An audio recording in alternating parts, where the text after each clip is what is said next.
This training video provides overview guidance related to the process for estimating contract time for Kentucky Transportation Cabinet projects. This video is one of 3 training videos for developing these estimates.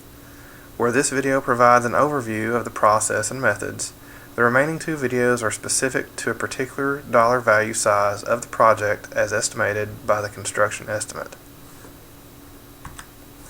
This project was a collaborative effort between the Kentucky Transportation Cabinet and the University of Kentucky Transportation Center. An initial project covering this topic originated in 1999, with the current effort starting in 2011 to revise and update the previously developed system.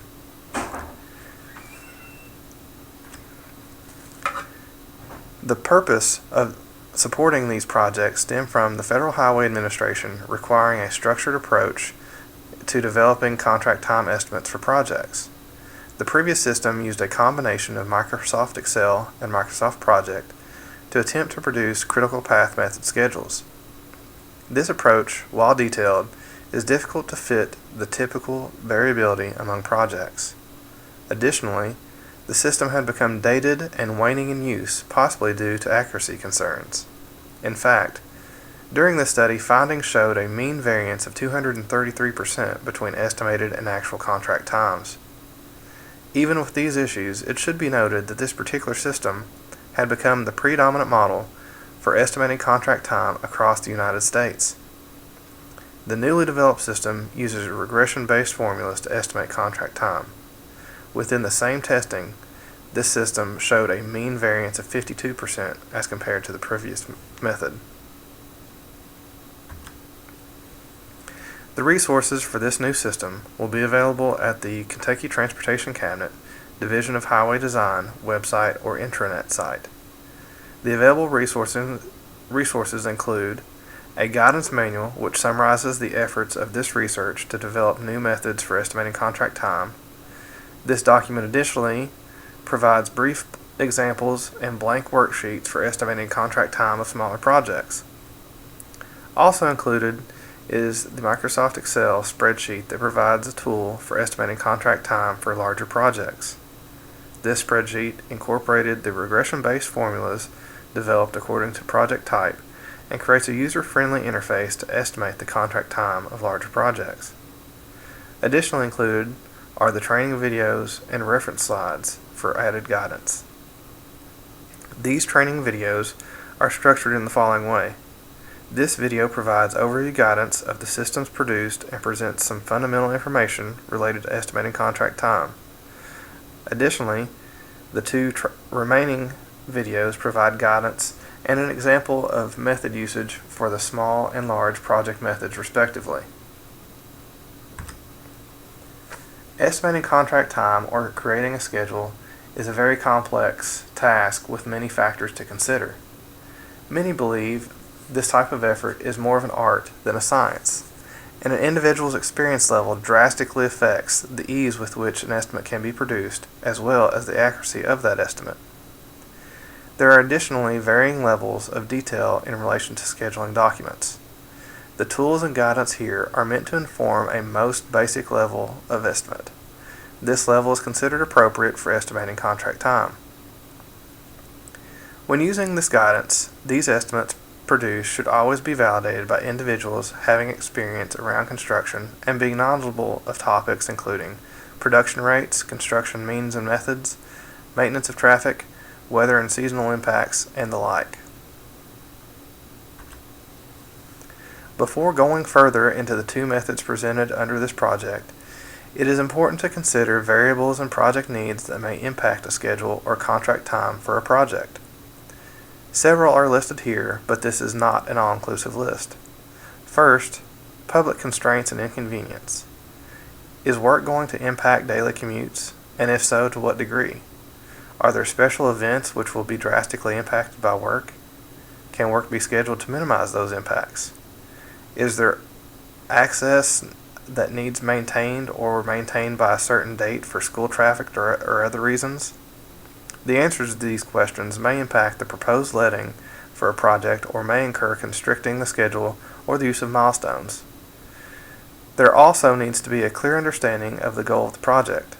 Is it intended to be in place and open for a particular reason? The answers to all these questions considered may also affect cost.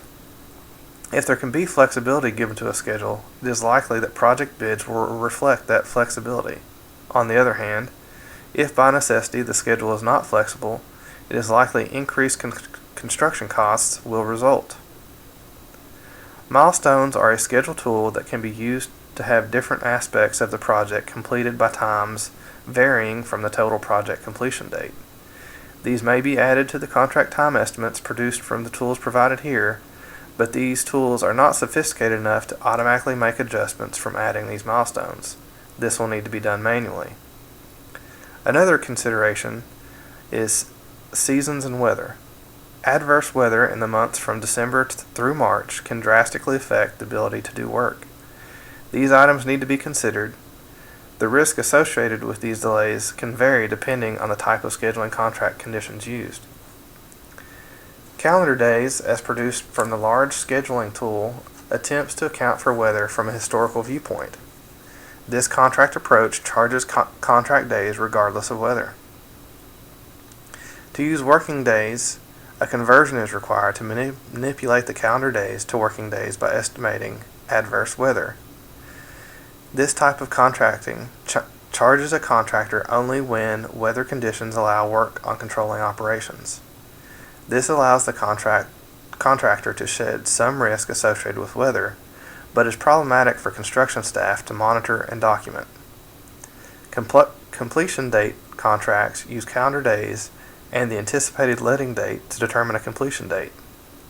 Both calendar day and completion date contracts place weather risk on the contractor.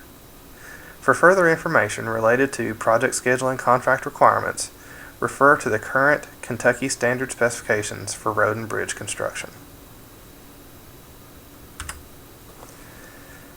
There are two methods presented here for estimating contract time. During the research, it was identified that there was a clear distinction between projects less than $1 million and projects larger than that amount. To maintain accuracy, the division was created. Additionally, there can be accuracy lost for larger projects when their duration is less than 100 days. The method for smaller projects is more intensive and requires a multiple-step process and effort in estimating production rates to complete the worksheets provided. The method for larger projects is much more convenient using formulas and a user-friendly interface to estimate contract time. This process chart illustrates the use of the two methods in a simplified step process. For smaller projects, you will notice multiple steps even in simplified form. While for larger projects, once one of the 5 project types are selected, the process essentially involves 2 simple steps. Notice both methods result in a final validation of the contract time by experienced personnel. Examples of these methods will be illustrated in the remaining training videos.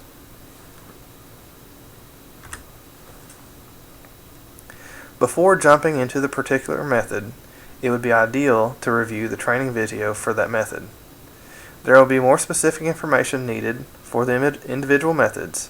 For small projects, you will need to know controlling activities, estimates of production rates, time estimate worksheets, and the like. For larger projects, you will need to know the project type, construction estimate, and the required quantities for the project-specific regression formula. The remaining online resources should assist you through the next steps of preparing your contract time estimate. Should you have any questions, contact the Central Office Division of Highway Design or the Kentucky Transportation Center for assistance. Thank you for reviewing this training video.